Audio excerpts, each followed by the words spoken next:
Shalom, shalom, peuple de Dieu. Soyez bénis dans le nom puissant du Seigneur Jésus-Christ. Je vais faire une petite exhortation pour encourager le peuple de Dieu à louer et adorer l'Éternel avec les psaumes et des cantiques nouveaux. Éphésiens 5, le verset 19. Je lis la parole de Dieu au nom de Jésus. Amen. Entretenez-vous par des psaumes, par des hymnes et par des cantiques spirituels, chantant et célébrant de tout votre cœur les louanges du Seigneur. Amen. Le Seigneur veut qu'on chante nous-mêmes, qu'on le loue et qu'on l'adore avec sa parole, c'est-à-dire les psaumes. Il peut aussi nous inspirer des cantiques nouveaux par le Saint-Esprit. Mais nous devons chanter nous-mêmes pour louer et adorer. Ce n'est pas grave si on n'a pas une belle voix. Dans tous les cas, on peut lui demander ce don, car la parole dit dans 1 Corinthiens 12 au verset 31, « Aspirez aux dons les meilleurs. » Amen. Matthieu 7, le verset 7. Je lis la parole de Dieu au nom de Jésus. « Demandez et l'on vous donnera. » Amen. Exerçons-nous à chanter les psaumes. Nous commençons donc avec les 2 premiers psaumes chantés par la sœur Béatrice. Soyez bénis. Shalom, shalom, shalom. Psaume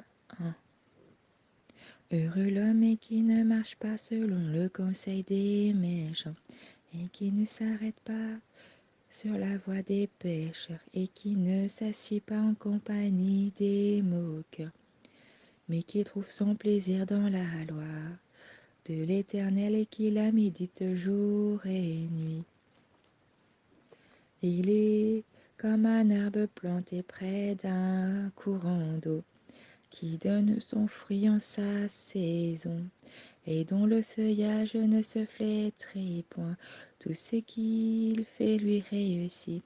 Il n'en est pas ainsi des méchants. Ils sont comme la paille que le vent dissipe. C'est pourquoi les méchants ne résistent pas au jour du jugement, ni les pécheurs dans l'assemblée des justes. Car l'Éternel connaît la voie des justes, car la voie des pécheurs mène à la ruine. Psaume 2. Pourquoi se multitude parmi les nations, ces vaines pensées parmi les peuples? Pourquoi les rois de la terre se soulèvent-ils, et les princes se liguent-ils avec eux contre l'Éternel et contre son oint? Brisons leurs liens, délivrons-nous de leurs chaînes.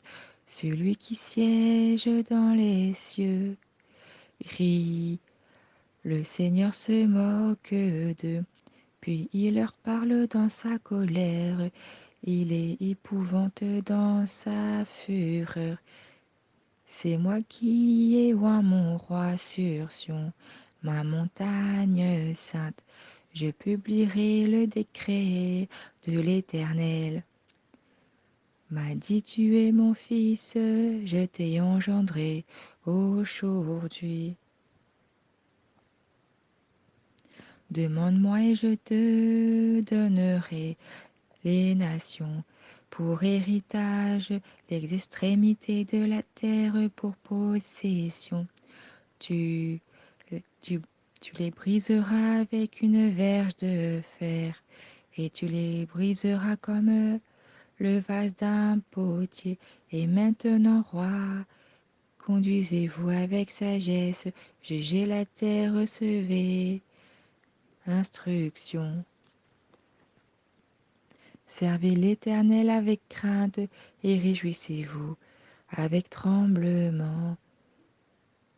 Baissez le Fils de peur qu'il ne s'hérite et qu'il ne périsse dans votre voie, car sa colère est prompte à s'enflammer.